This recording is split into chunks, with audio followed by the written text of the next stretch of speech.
I'm going to be honest. Yes, we have a very challenging job market.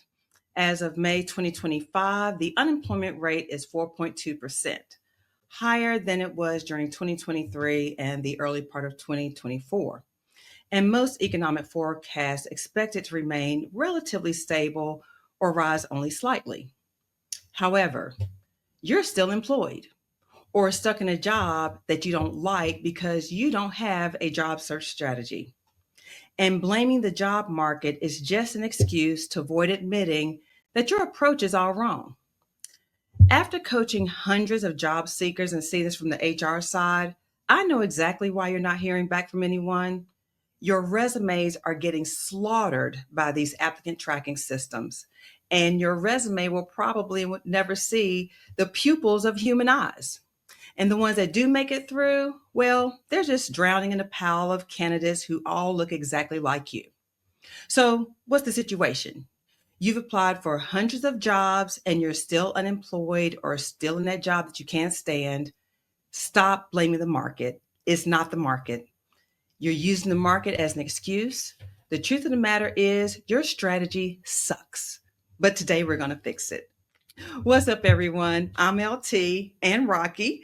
Welcome back to Exit to Excel, the podcast where we transform career setbacks into opportunities with truth, tools, transformation, practical advice, and positive energy. Now, I know I didn't start this podcast so positively, but I wanted to get your attention because today we're talking about the biggest mistake that I see destroying job searches every single day.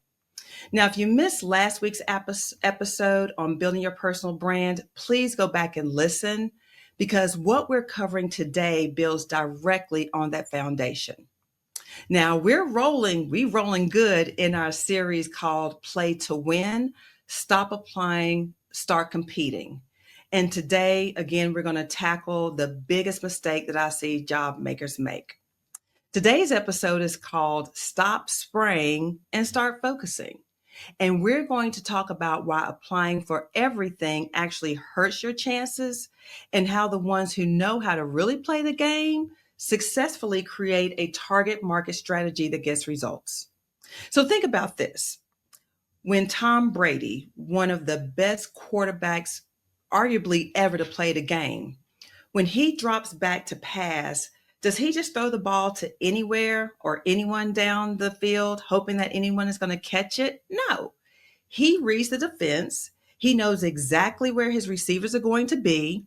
He understands the coverage and he delivers the ball to the spot where the highest probability of success will be. That's how we are going to start doing our job search as of today. We're turning into someone who just throws applications everywhere, hoping that someone's going to take a look at it, to someone who is strategically submitting applications, landing it squarely in the hands of the hiring manager. But before we get started, first, I want to say thank you again to the incredible response we had from last week's episode about the personal branding, the messages, the DMs, the stories you've been sharing about how you are thinking about things differently and discovering your value. That's exactly what I'm talking about and what I love to see. So keep it coming. Now, before we dive into today's episode, let's look into the mailbag for some Ask LT questions that came in this week. Now, there were a few that came in that directly related to today's episode. So those are the ones I'm going to address today. So we have Jessica who asked, LT, I've been applying to everything that seems remotely related to my background. And I've sent over 200 applications in 3 months and only got 4 phone screens. What am I doing wrong? So, Jessica, this is exactly what I'm talking about when I say spraying and praying.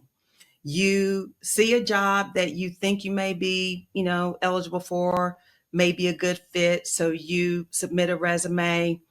If you have submitted 200 applications and gotten 4 phone screens, that's a 2% response rate. People who play this way do not play to win. But today we're going to fix that in today's discussion. So Mike asked, I know exactly what I want to do, and those are the opportunities I have been applying to with no success. How do I know if I'm being too narrow in my job search? I don't want to miss any opportunities. So, Mike, here's the truth. Being strategic is not about missing opportunities, it's about creating them. When you focus, you research deeper, you network smarter, and you present yourself as the obvious choice versus another candidate. Let's take another question. Carmen asked, I keep seeing jobs that look perfect for me, but they want experience I don't have. Should I apply anyway? This is a good question. And again, it ties directly into why we need a target market strategy. When you understand your ideal opportunities and how companies think about hiring, you stop wasting time on the ones that are a long shot and start focusing on the ones where you are genuinely competitive. So keep those questions coming. Remember, you can hashtag LT on my social media, Exit to Excel, Instagram, and TikTok, even on my YouTube channel. If you want to make comments here with the hashtag LT, I'll be more than happy to address your questions. But for now, let's get into this spray and pray problem once and for all. If you go on LinkedIn, and honestly, I'm going to tell you the truth, I don't go on LinkedIn too often because it's downright depressing. You see post after post of people talking about the numbers of applications and jobs they've applied to and how many interviews and offers that they have gotten, which is zilch. This breaks my heart because these aren't lazy people, and some of them are so talented and overly qualified in a lot of cases. However, they have been told or they understand that the job search is a numbers game, that the more you apply, the better your chances. That is BS. Here's what the data actually tells us. The average job posting gets between 250 to 300 applicants. However, you have seen on LinkedIn, like I have, some of these jobs when you go to apply, there have been over 1,000 applicants. Now, the number of applicants will depend on, number of factors like the industry and the level and the location, but on average, it's between 250 to 300. Now, only 2 to 3% of those people are going to get called just for a phone screen, just for a phone screen. Now, the fact of the matter is 83% of those jobs are filled through networking and internal referrals. And people who use targeted strategies tend to land jobs 40% faster than those who don't. So let me tell you what's really happening when you apply for everything and why it's hurting you. First of all, you are diluting your brand. So remember the personal branding exercise we went through last week where we talked about what makes you unique compared to your competition? Well, when you are applying for everything from a coordinator job to a senior director position, from startups to Fortune 500 companies, healthcare, finance, retail, you're not positioning yourself for anything specific. You're just being a generic candidate. Secondly, you're not doing the research. When you're sending out 20 applications a day, you can't possibly be researching these companies to any level of degree to be able to really understand the company, their culture, their challenges, to be able to customize your approach. And your applications scream that they are mass produced or easy apply. Thirdly, you're playing defense instead of offense. You're reacting to what's been posted instead of proactively targeting companies and roles where you are the obvious choice. Now, I remember back in the day when I was working at a plant and we had posted a role for operations manager. We got over 400 applications. You want to know how many we actually looked at, though? Probably about 30. We tend to look at the first ones that come in and the ones that we are able to quickly scan and see the keywords that we're looking for. And of course, the ones that came in through referrals. The rest of them, They went into a reserve pile so that for some reason any of these didn't pan out, we would go to this reserve pile. But the truth of the matter is, we rarely did. But this is what I noticed about the people who, once I reviewed their resume and did a phone screen. One is they knew about the company. They were connected in somehow through, our employees, and they clearly understood our challenges, and they were able to position themselves as the solution that we needed to specific problems. So these candidates weren't just playing the numbers game, they were playing the strategy game. And that's exactly what I'm going to teach you today. Okay, so let's talk about how people who really know how to play this job search game, how they approach their job searching, because it's very different from people who are just blindly applying for things. I'm going to give you a framework that I call the winning game target strategy, and it's going to change everything about how you search. Now, I'm going to pause here to give you a warning. Don't say I didn't warn you. If you're looking for a quick and easy answer, something that's only going to take you a few minutes a day, or an exercise that's only going to take you about an hour or so, this ain't for you. The job search is work. Okay. As you know, you've probably heard the saying like I have, looking for a job is a job. That is so true. And you have to be willing to put the work in. That is what distinguishes, those who approach this from the standpoint of a elite athlete to those who are just comfortable, playing in the playing on the playground. Fortunately, now AI is making this work a lot easier for us, but you do have to put in the work. So stay tuned. I'm going to help you, but put on your seatbelt because this is not for the weak or the meek. Think about how professional athletes prepare for competition. They don't just show up the day of the game and hope to win and hope for the best. They spend months preparing. They study film, they analyze their opponents, they know exactly what they're up against, and they have a specific game plan. And that's what we're building here today for your job search. So let's get ready to talk about this winning game target strategy. The winning game target strategy has 4 components. One, your personal brand. And that's what we covered last week. So I'm not going to talk about that today. Go back and listen to that episode. But real quick, your personal brand talks about who you are as a professional, the specific problems that you solve, and when your skills matter most. Now, the ones we're going to get into today, the other 3 components, is component 2, your ideal arena. Where do you want to play? These are your geographic boundaries, where you want to work, the company size and cultural preferences, and the industries where you can bring real value. Component 3 is your competitive analysis.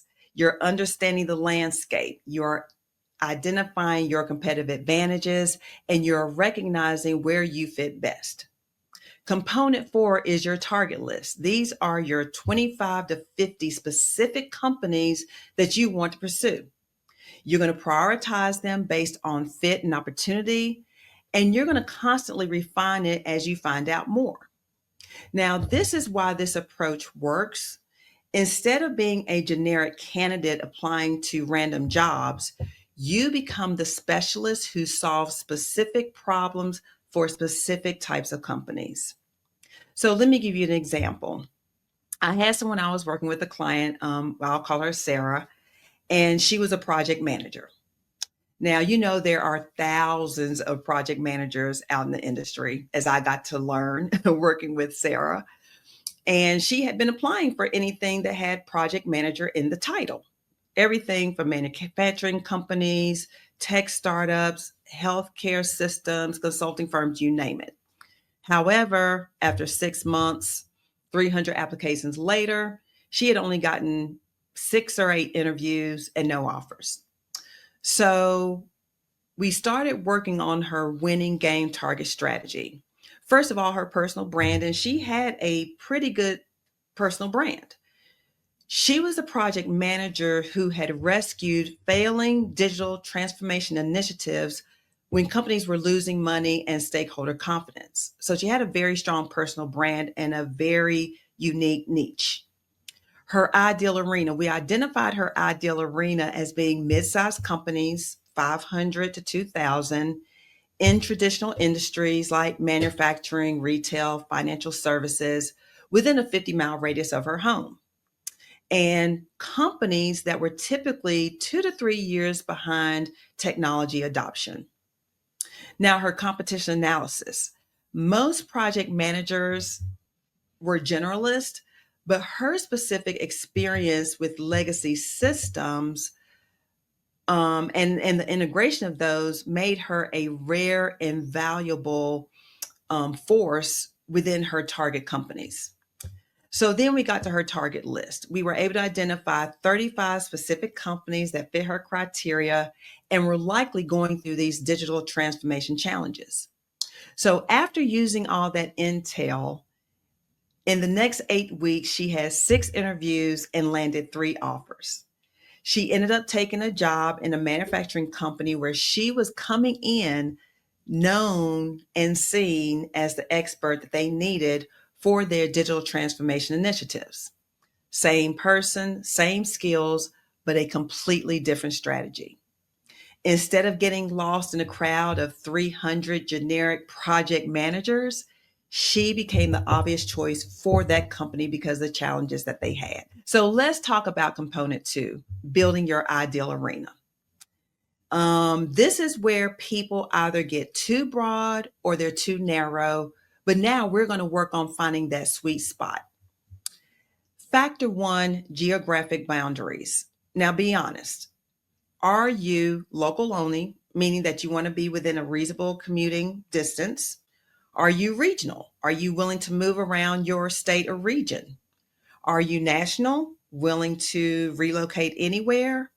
Or are you remote first, primarily looking for remote opportunities? Now, in terms of remote only or remote first, if that is your preference, by all means own it. Don't say I'm flexible, because then that makes you look indecisive and desperate. One thing I know for sure, people who know their value, they also know they're non-negotiable. So as you're going through this, be honest with yourself in terms of what works for you. Factor 2, company size and stage. Different company sizes need different types of people. Now we have a number of startups. That's the first kind, where you have 1 to 50 employees. These types of companies need generalists who are a jack of all trades and a master of none, those who are comfortable with chaos and uncertainty. If I'm the HR manager, I'm probably also the facilities coordinator. If you are the finance person, you may also be the part-time office assistant, wearing multiple hats, but you kind of know what you're walking into in that scenario. Growing companies, these can be between 51 and 500 employees. These need specialists who can build and scale processes. Your mid-sized companies, these are companies that have between 500 and 2,000 employees. They typically need experts who can optimize and improve on their existing systems. And then finally, you have your large corporations. These are 2,000 and more employees. These types of companies often need specialists who can navigate complex organizations and drive change. So where do your skills and personality fit best? Be specific. How many of you have actually gone through and thought through those things? You might have thought about a couple in terms of, where you want to work and if you're open to travel, but have you really spent that amount of time digging deep to figure out what works best for you in terms of company size and stage? Factor 3, industry focus. Here's where people get confused. They think they can only pick one industry, or the industry that they've always worked in is the one that they need to be seeking. That's not necessarily true, but you do need to pick industries that value what you bring. So ask yourself, where have I been most successful? And what industries are facing the problems that I solve best? For example, if you're great at process improvement, You might target manufacturing, healthcare, logistics, all the industries where efficiency matters. So even though you've always been in a certain industry, those transferable skills can absolutely be applicable to other industries. You just have to know how to apply them most effectively. Now, if you're sitting here thinking, oh my goodness, my head is about to explode, this is overwhelming, I get it. Um, where do you even start? How do you figure out what are your ideal industries and companies? This is where AI becomes your research assistant. And so I'm going to give you a few prompts, not only for this component, but for others as well. And we're going to put them down in the comments so you can easily cut and paste them. So here's a prompt you can use for your company research. You are an experienced professional business analyst. I'm a put your role with experience in put your key areas, and I'm targeting companies that would benefit from my expertise in whatever you see your specific value is. Then please help me identify one, the 3 to 5 industries where my skills would be most valuable. Two, types of companies in these industries that are likely facing challenges I can solve. Three, company size ranges that typically hire for my role. Four, geographic markets where these opportunities are concentrated. Based on this analysis, suggest 15 to 20 specific companies I should research as potential targets. Please ask for any additional information you need to execute this task. Now, see what we've done here, and as you'll see me do this for all the AI prompts that I give you. One is you have to tell the AI what it is and in what capacity is it performing. So what it is in this capacity or in this example is it is an experienced process business analyst. And then you're being very specific with those other inputs. So for example, for me, I'm an HR business partner with experience in change management and project management. I'm targeting companies that would benefit from my expertise in mergers and acquisitions. Please help me identify the following. So that's just an example for you to use. But again, I'll drop the prompt in the comments so you can copy and paste it directly. So let's go to factor 4, the company culture and values. This one is huge and most people skip it. But think about it. You want to think about the environments where you thrive the best. So do you thrive in competitive, high pressure environments? Do you prefer more collaborative, consensus building cultures? Are you energized by fast paced change or steady, methodical progress? And do you want to be a big fish in a small pond? Or would you rather be part of a large established organization? Think about it. Now, let's look at how this all comes together. Let's say you're a marketing professional with your professional branding statement from last week. Your ideal arena might look like geographically major metro areas in the Southeast. You want warm weather and a lower cost of living. The company size, you like growing companies between 100 to 500 employees because you want to make an impact that will have some resources for you. As far as the industry, you're looking at B2B, SaaS, and professional services. These are industries where your digital marketing skills are highly valued. And in terms of culture, you prefer a data-driven, fast-moving company that values results over politics. So now having this information, when you see a job posting, you can quickly assess, does this fit in my arena? If it does, you can research more deeply and apply strategically. If it doesn't, then you just keep it moving. Don't even waste your time applying. So it isn't about limiting yourself. It's about focusing your energy where you feel like you have the highest probability of success. Now, let's get to the fun part. And this is really where we're going to think about or think like a competitive athlete. You need to understand the landscape you're competing in, and there are 4 steps to doing so. 1 is understanding your competition. 2 is building your target list. 3 is prioritizing that list. And 4 is researching each target. So let's start with step 1, understanding your competition. For each role you're considering, ask, what do other candidates typically bring to the table that would be interested in this role? And what advantages do I have over them? Where am I at a disadvantage? And how can I position my unique value? So, for example, if you're going for senior marketing roles, your competition might be people with more experience. They might be people coming from really big, big name, well known agencies. And maybe there are people with specific industry experience. However, maybe your advantages are you've worked in multiple industries, so you have a broader perspective. You've worked in smaller companies, so you have hands-on experience, and you have both strategic and execution experience. So I was looking at a conversation. It was a TikTok a couple of weeks ago where a company had actually reached out to someone and asked them to apply for a job because looking at their profile, they seemed to be the perfect fit. The person said they went through 4 rounds of interviews only to get an email saying, well, thank you, but you don't fit the qualifications for the job. Her question was, well, then why in the world did they take me through all of that? They had my resume. They interviewed me 4 times. So how are they going to come now and say that I don't have the qualifications? So it's a couple of things there, right? So let's peel back the onion. One is it sounded like it might have been just a generic email that they send you to let you know that you're no longer moving in the process. So it may not necessarily nail why you did not progress further or get an offer. In that situation, it's worth asking the recruiter, if you can, for more feedback in terms of why you were not extended an offer. Secondly, is if a company reaches out to you, one, I think that's a good thing because it says that your profile or your resume is getting people to take a further look. However, it is a competition. You're not the only one that is applying for this job.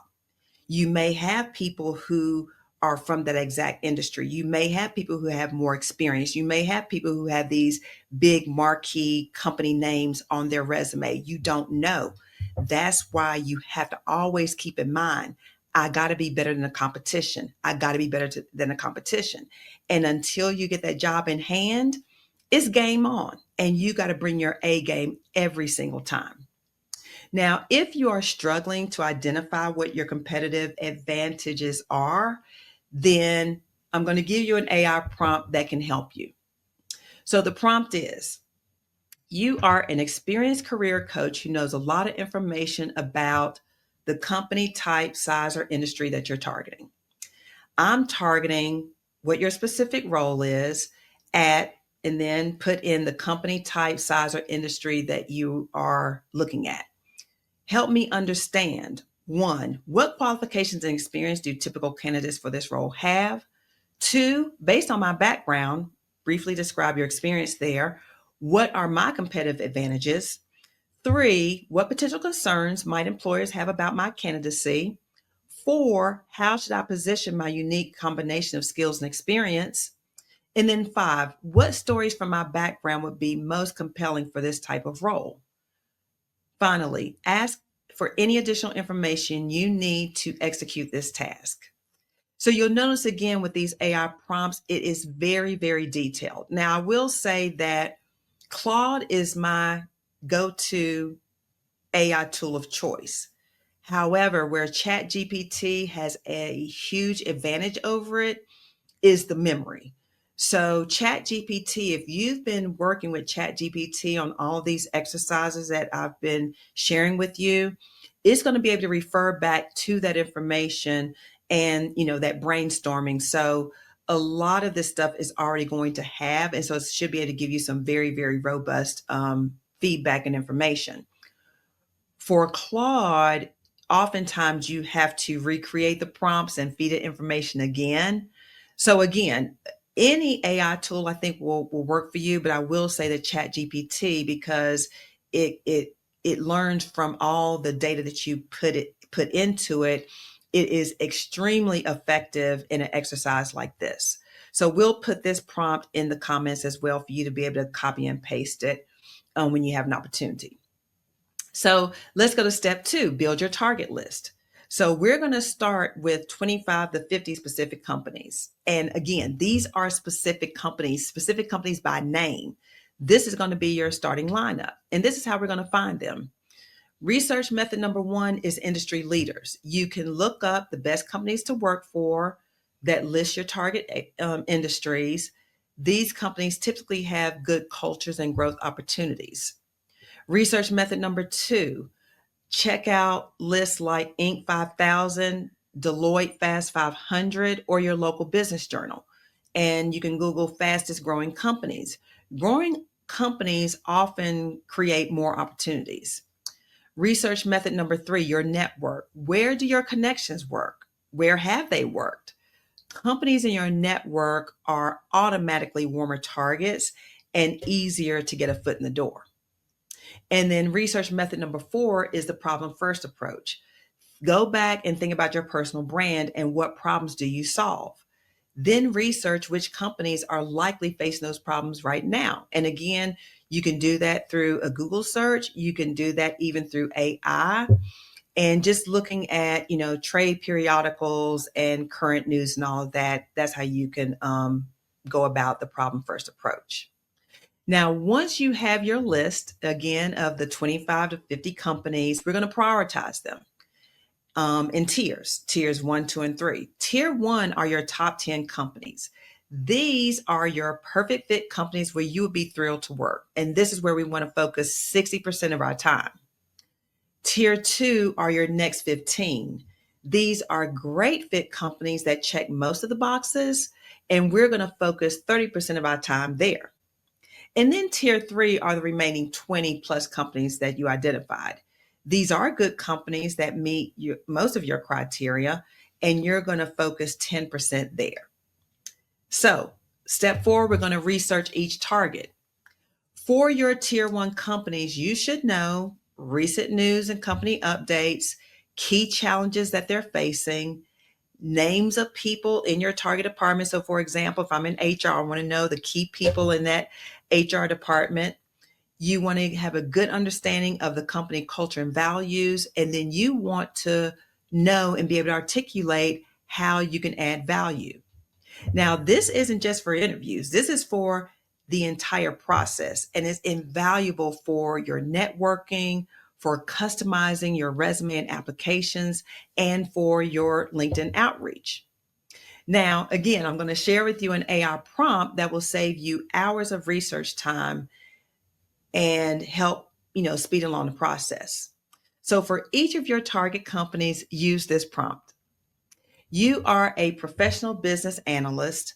Let's say I'm researching Toyota as a potential employer. I'm a project manager who specializes in digital transformation initiatives. Please help me understand, one, what business challenges is this company likely facing that can relate to my expertise? Two, what recent news, initiatives, or changes suggest that they might need someone with my skills? Three, how can someone with my background add value to their organization? And four, what questions should I ask in networking conversations or interviews to uncover their needs? And then finally, as I end every AI prompt, ask for any additional information you need to execute this task. So again, I'll put this prompt down in the comments so you can cut and paste it. So here's where the magic happens. When you are able to focus on these 25 to 50 companies instead of applying for anything and everything, you actually get to know these organizations. You can network with people who are there. You can follow their news and engage with their content. And you can position yourself as someone who is genuinely interested in their success and not just for anybody that can give you a job and a paycheck. Now, when these opportunities start to open up, either through posted jobs or newly created roles, you're not starting from zero. You've already been engaging with them and you already know a great deal about the company organization. So it makes it a lot easier to present yourself as the obvious candidate to consider. Now, if you care to expand your target list even further, I'm going to give you another AI prompt down below. It starts with, I've identified these companies as potential targets, and you can list 5 to 10 of your current companies. Help me expand this list by finding, and you have the 5 components there. So I'm going to put that down in the comments for you to refer to later on. Also, as a bonus, I'm going to give you specific prompts about every single one of the components we talked about: industry and company research, company challenges, competitive positioning, and your target list expansion. I'm going to put those down so that it can help you on this journey, because I understand it's a lot of work. So we have covered a lot today. I know we have, but you still have homework, because again, this isn't a one and done. And remember, if you are real about this game, you are serious about winning, you're not just consuming the content, you are implementing it. So I'm going to make it very easy for you and list out your action items that we're going to do over the next few weeks. So action item number 1 is, and you're going to do this today, I want you to complete your ideal arena profile. Write down your geographic boundaries, your preferred company size, your target industries, and your cultural preferences. And I want you to be specific. Action item number 2, you're going to do that this week. Build your initial target list of 25 companies. Use the research methods that I use, including the AI prompts, and start with the companies you are genuinely excited about. Next, you're going to use the AI prompts to research your top 10 target companies. You want to understand their challenges and how you can add value. Action item number 4, you're going to do over the next 2 weeks. Stop applying to random job postings. Actually, I want you to stop applying to random job postings as of today. If it's not in your target arena, then skip it. I want you to focus your energy on opportunities that fit your strategy. Action item number 5, this is ongoing. Go ahead and set up Google Alerts for your target companies. Follow them on LinkedIn. Those follows make a difference, trust me. But go ahead and start engaging with them in their content. You want to start building familiarity before you even apply. Action item number 6, now this is a little bit more advanced. You want to identify 2 to 3 people at each of your tier 1 companies who you can connect with for informational interviews or introduction. Now, we're going to talk more about networking, in future episodes, but at least you can go ahead and identify who those people are. And if you're comfortable, go ahead and reach out to them for an introduction or for an informational interview. And then finally, action item number 7, you're going to do this weekly. Review and refine your target list every single week. As I mentioned, it's not a one and done. It's something we're continuously fine-tuning and honing. Add new companies you discover, remove the ones that no longer fit, and reprioritize as you get new information. But remember, this is about quality and not quantity, strategy over volume. And we are going to get over the spraying and praying. Okay. So that's what I have for today. Thank you for hanging out with me. I know it's a lot. If you have any thoughts or feedback, please comment below. Go to my social media. I love the conversation we're having on social media, on my IG and TikTok, Exit to Excel. Comment below. Let me know if you're doing this. Let me know if you have identified your target companies, your ideal arena. I want to hear about it. So next week, as we continue in this series, Play to Win, we're going to dive into something that separates the good candidates from the great candidates. We're going to talk about your trophy case. Your trophy case, aka your brag book, aka your flex file. Because here's the thing, you can have a strong professional brand and the most solid strategic target list. But if you can't prove your value and close the sale in an interview, none of it really matters. So I'm going to show you how to build your trophy case, what I'm calling the trophy case, the collection of the stories and metrics and proof points that make hiring managers say, oh, you know what? We need this person. So in this episode, we're going to talk about how to turn your experience into undeniable evidence. We're going to talk about the Star Plus method that makes your stories unforgettable.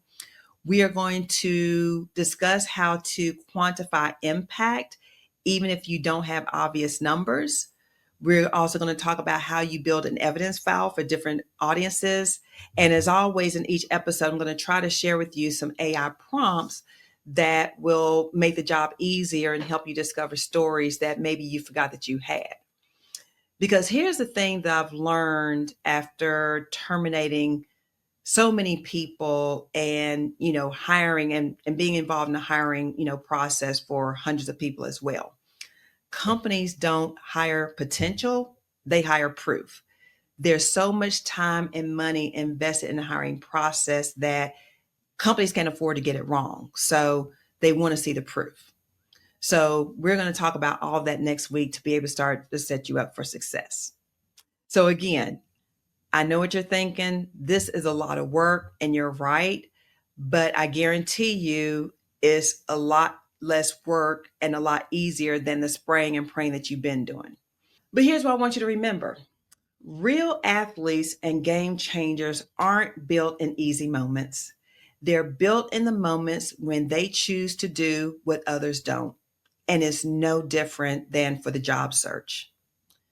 If you haven't seen the series, The Last Dance, featuring talking about Michael Jordan, his journey, it's so inspiring. And I swear it makes you want to get up and just start training, right? But it shows you how Michael Jordan didn't just become the greatest basketball player on the planet to this day just by showing up to games and hoping for the best. He studied, he worked hard, he kept at it, he prepared, and that is what got him to the top of his game. And that's the same type of energy and passion and focus that we need to put in this job search. And that's the reason why I'm here, to be able to help you, because your job search deserves the same level of attention and strategic thinking. So stop spraying and praying and start focusing. Build your winning target strategy, do the research, and be intentional. Because when you do, you don't just get a job, you get the job, the one that changes everything. So until then, stay focused, stay hopeful, stay strategic, and remember, we're playing to win, to bring your A game to the job search. So let's get at it. Have a good week.